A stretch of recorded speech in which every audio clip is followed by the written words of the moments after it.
Eh bien bonjour, je vous présente aujourd'hui une machine à pain qui a déjà fait ses preuves depuis quelques années. Il s'agit de la Elta BA123 qui se nomme Cool Touch. Et il m'a été donné de voir que sur YouTube, il n'y avait pas eu encore de vidéo destinée à cette machine à pain, notamment au regard de son démontage, voire au remplacement des courroies, puisque c'est une machine qui est donc équipée avec une cuve à double brasseur, comme vous le voyez là. Voilà. Et donc cette machine qui est d'origine allemande, le modèle que j'ai eu, elle n'était pas traduite, donc j'ai simplement affiné l'utilisation en mettant des étiquettes en français pour un usage domestique. Voilà. Et il s'avère que cette machine nécessite un changement de courroie. Donc les courroies se trouvent facilement, je vous mettrai le lien correspondant si nécessaire, et nous allons passer au côté pratique, c'est-à-dire au démontage intégral de la machine. Allez, à tout de suite. Bien, après avoir retiré la cuve, que nous mettons de côté, à l'aide d'un bobine Opinel, on fait sauter les trois bouchons situés ici et là de la machine, que l'on met de côté. Avec un tournevis cruciforme, nous allons dévisser les vis qui se trouvent au fond. Alors, petite astuce, si vous ne voulez pas avoir besoin de retourner la machine, c'est d'utiliser le petit appareil que j'ai là, qui s'appelle un magnétiseur-démagnétiseur. Vous passez la pointe de votre tournevis dedans, et ça vous permet, sans avoir besoin de faire de gymnastique, de récupérer la vis. Voilà. Petite astuce qui est bien sympathique, surtout lorsque des vis sont positionnées au fond d'un trou.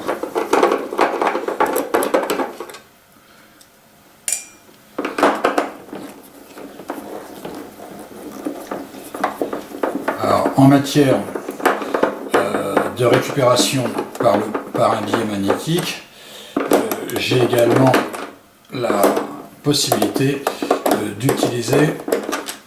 d'utiliser cette secoupe aimantée qui vous permet de collationner toutes les vis démontées sur un seul et même endroit, et comme elles sont en plus aimantées, ça vous permet de les retrouver facilement. Voilà. On démonte le couvercle. Voilà, le couvercle est démonté. Et nous allons maintenant nous attaquer aux vis qui sont situées donc à l'intérieur de la cuve métallique. Je vais essayer de vous le montrer ici. Vous avez 1, 2, 3, 4, 5, 6 et également 2 autres vis situées là. Voilà, donc je les démonte et je suis à nouveau à vous. Voilà, je retire la dernière vis.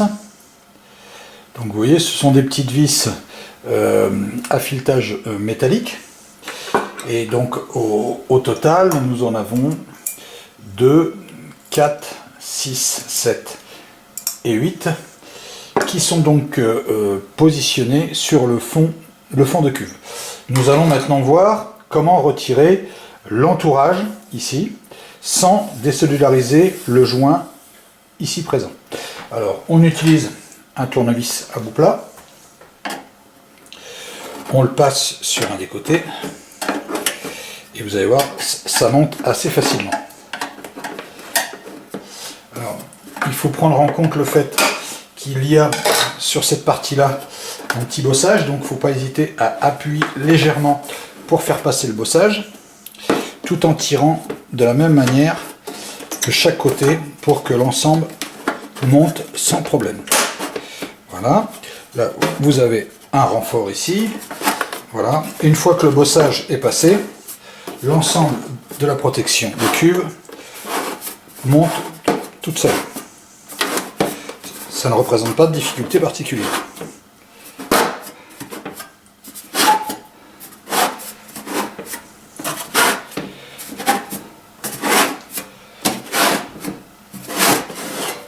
Voilà, le petit bossage dont je vous parlais est situé ici, et donc c'est lui, bien sûr, qui fait que ça bloque. Donc il suffit d'effectuer une pression sur le côté pour le faire monter facilement.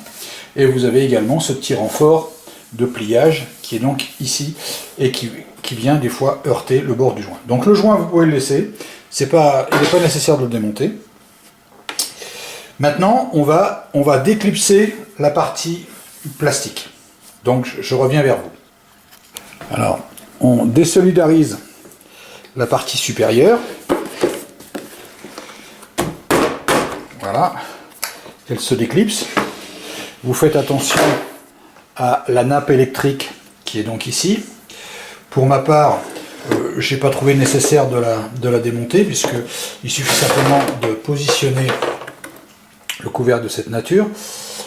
Par contre, vous allez avoir 1, 2, 3, 4, 5 et 6 vis à retirer pour sortir l'intégralité. Et vous aurez également une vis à sortir sur le côté du câble où il y a un serre-câble. Donc je vais commencer à le démonter et je vous reprends.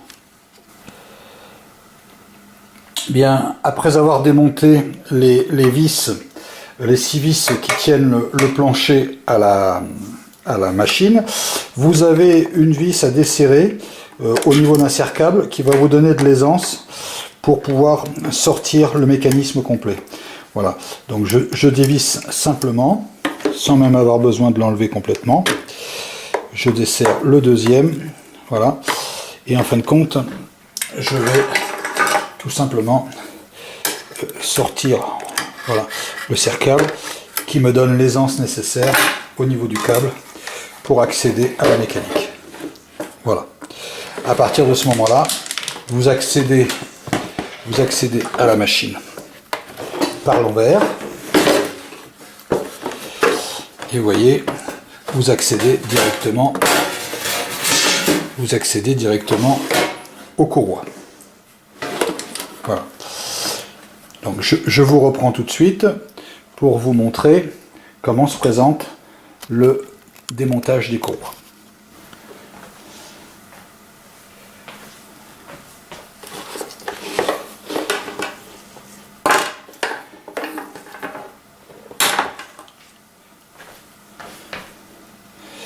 Bien, maintenant, grâce à une pince à circlips, vous ôtez le petit circlips sur la partie supérieure de l'axe. Vous retirez les rondelles de fixation et vous accédez directement donc au pignon, qu'il suffit de vérifier pour voir s'il est en bon état, ce qui est parfait. Et vous avez ici 3 vis qui vous permettent de corriger la tension pour éviter effectivement le problème des courroies qui sautent. Donc je vais procéder au réglage et je reviens vers vous. Bien, après avoir reculé le moteur un maximum pour avoir une excellente tension de la courroie, j'ai réajusté le pignon principal sur sa hauteur puisqu'il coulisse sur l'axe et qu'il y a un méplat. Donc j'ai positionné la courroie d'entraînement principale sur la grande couronne, resserré le boulon de 8 après avoir remis la couronne en place et repositionné la nouvelle courroie d'entraînement secondaire sur les 2 flasques ici présentes. Donc là on a un fonctionnement que nous allons vérifier par une mise en route. Voilà, à tout de suite. Bien, pour faire un essai avant le remontage complet de la machine, je choisis sur le menu 4, j'appuie sur Start, voilà, et je vais attendre, donc je vais mettre la cuve quand même, pour que vous puissiez voir les pétrisseurs se déplacer. Donc sur ce type de machine, il y a toujours un système de préchauffe. Donc ne soyez pas surpris, ça ne démarre pas tout de suite, c'est dans l'ordre normal des choses. Je vais rapprocher la machine de l'objectif. pour vérifier la mise en route. Voilà. Alors comme il y a toujours une préchauffe, automatiquement ça demande quelques secondes avant que ça démarre.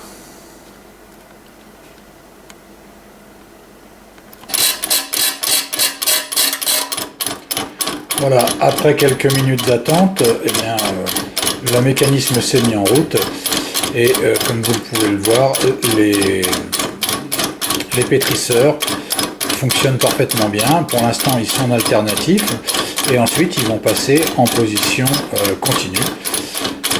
Voilà. Voilà, après le mode alternatif, nous sommes passés maintenant au mode continu. Hein, comme vous le voyez, les brasseurs tournent en continu sans aucun problème, donc la tenue des courroies est correcte. Je vais maintenant procéder au remontage de la machine. Après avoir refixé la platine sur le fond, on réinsère à nouveau la protection de cuve en s'arrangeant que les trous soient positionnés bien en face de façon à ne pas avoir besoin de forcer. Voilà. Et maintenant, je reprends donc les petites vis à pas métalliques et je vais donc les repositionner dans les emplacements respectifs après les avoir vissés. Alors, je ne les visse pas à fond complètement, de façon à pouvoir avoir le jeu de fonctionnement nécessaire à l'ajustement définitif pour que toutes les vis soient positionnées. Quand toutes les vis seront positionnées dans leur logement, j'assurerai un serrage définitif et complémentaire. Là, je m'arrange simplement que les vis aient suffisamment de jeu pour effectivement se mettre en place sans difficulté. Avec toujours l'intérêt de l'aimantation de la vis pour ne pas avoir le problème que je vous ai expliqué tout à l'heure lorsqu'on est dans une situation un petit peu délicate. Il est toujours intéressant de pouvoir positionner les vis comme on l'entend. Voilà, je vous reprends tout de suite dès que c'est monté. Je repositionne maintenant les vis de la partie haute avant de remettre les caches en place. La machine sera ainsi entièrement remontée.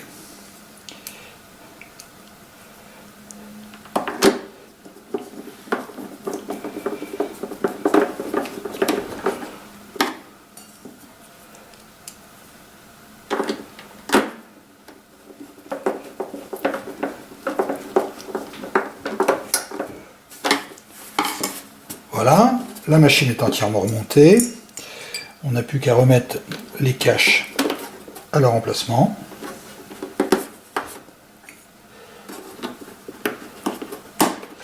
À mettre le couvercle.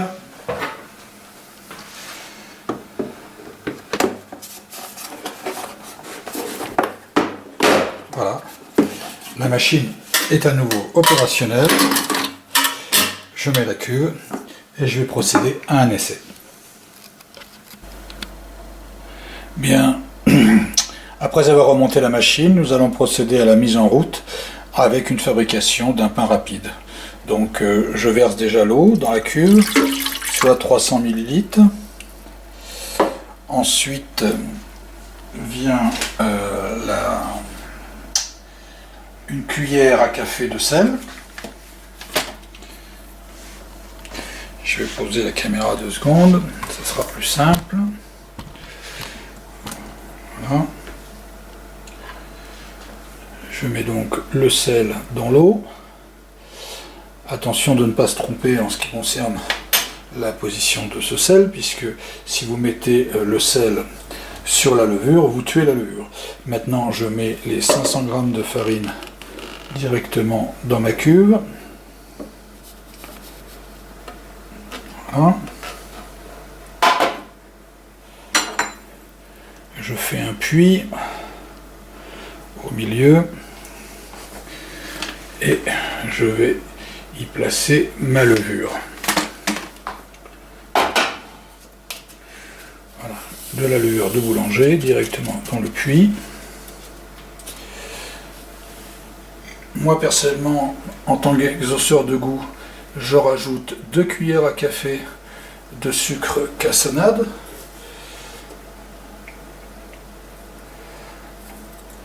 Voilà. Et je vais rajouter la valeur d'une cuillère à soupe d'huile pour le moelleux. Voilà. C'est fait. Je baisse mon couvercle. Je choisis mon menu. Je vais donc prendre le menu 4 en menu rapide et j'appuie sur Start. Voilà. Et dans quelques instants, logiquement, les couteaux pétrisseurs devraient se mettre en action. Voilà. Je laisse ouvert et je vous reprends dès que ça démarre.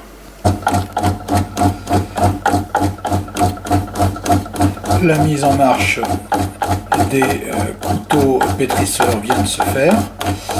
Là pour l'instant on est en mode alternatif avant de passer en mode continu, ce que je vais faire, ce que je vais vous montrer dans quelques instants. Maintenant nous sommes dans la phase de pétrissage où les 2 doigts de pétrissage fonctionnent en même temps et la pâte est en train de se faire.